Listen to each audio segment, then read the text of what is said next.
मोहम्मद इमरान भट्ट 13 साल का, मोहम्मद इकबाल शम्स 12 साल का। काशिफ बहुत शरारती लड़का था। शरारत पर वो अक्सर वालिदैन और दादे से डांट खाता। इसकी बहन इलेज़े इससे 1 साल बड़ी थी। काशिफ की फूफी दूसरे शहर से अपने बच्चों शान और फ़ाइज़ा के साथ उनके घर आई हुई थीं। वो दोनों बहन भाई काशिफ और इलेज़े के हम उम्र थे। एक दिन बच्चों ने दादी से कहानी सुनाने की फरमाइश की तो वो राज़ी हो गईं। शान बोला, नानी, कोई भूत की कहानी मत सुनाइएगा, मुझे बड़ा खौफ आता है भूतों की कहानियों से। ये सुनना था कि काशिफ के कान खड़े हो गए। एक शरारती मुस्कुराहट इसके लबों पर और आंखों में एक चमक सी आ गई। इलेज़े इसे मानी फ़ेज़ नज़रों से देखने लगी। कहानी ख़त्म होने के बाद इलेज़े ने काशिफ से कहा, लगता है तुम शान को भूत बनकर डराओगे। काशिफ मुंह पर उंगली रखते हुए बोला, आहिस्ता बोलो, सच बड़ा मज़ा आएगा। रात को जब वो सो जाएगा तो नींद से भूत बनकर डराऊंगा। हालत देखने वाली होगी इसकी। रात हो चुकी थी। काशिफ और शान अलग कमरे में सो रहे थे। शान के सोने के बाद काशिफ उठा और चुपके से बाहर जाकर उसने भूत का गेटअप इख्तियार किया। अब उसके कदम अपने कमरे की तरफ बढ़ने लगे जहां शान सो रहा था। कमरे में मदहम रोशनी थी।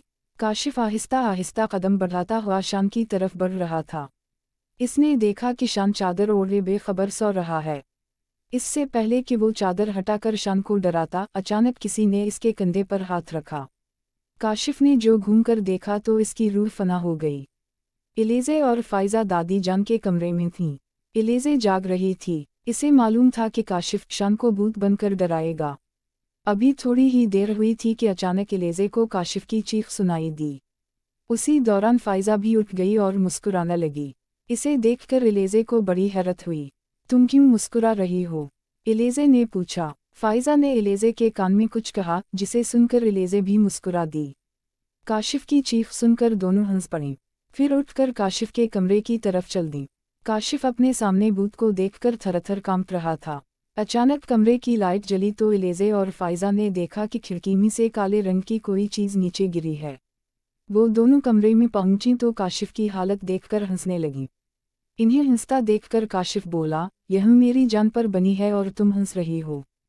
फ़ाइज़ा करीब आई और बोली, अरे, वो भूत नहीं था, शान था। किया, शान? वो हैरत से बोला। इलेज़े ने बताया, मुझे फ़ाइज़ा ने सब बता दिया है। दरअसल जब तुम शान को डराने का मंसूबा बना रहे थे तो इन दोनों ने सुन लिया था और सोचा इससे पहले तुम शान को भूत बनकर डराओ, उल्टा शान भूत बनकर तुम्हें डरा देगा। लेकिन शान तो सो रहा है। इसने हैरत से कहा, अरे नहीं, ये तो तकिए इस तरीके से रखे हुए हैं जैसे कोई सो रहा हो।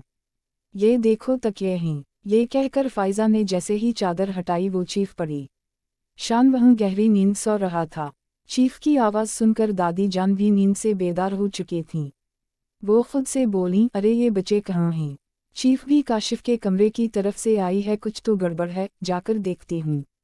ये कहकर इन्होंने अपनी तस्बीह उठाई और काशिफ के कमरे की तरफ चल पड़ी। अगर शान सो रहा है तो फिर वो कौन था जो फौरन ही गायब हो गया था? इलेज़े ने खौफज़दा होकर कहा।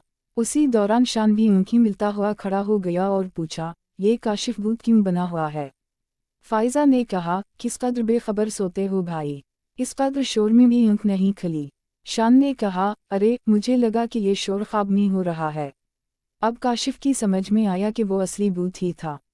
उसी दौरान घर के बाकी लोग भी उठकर वहां पहुंच गए थे और इन्हें भी सारी सूरत हाल का इल्म हो गया।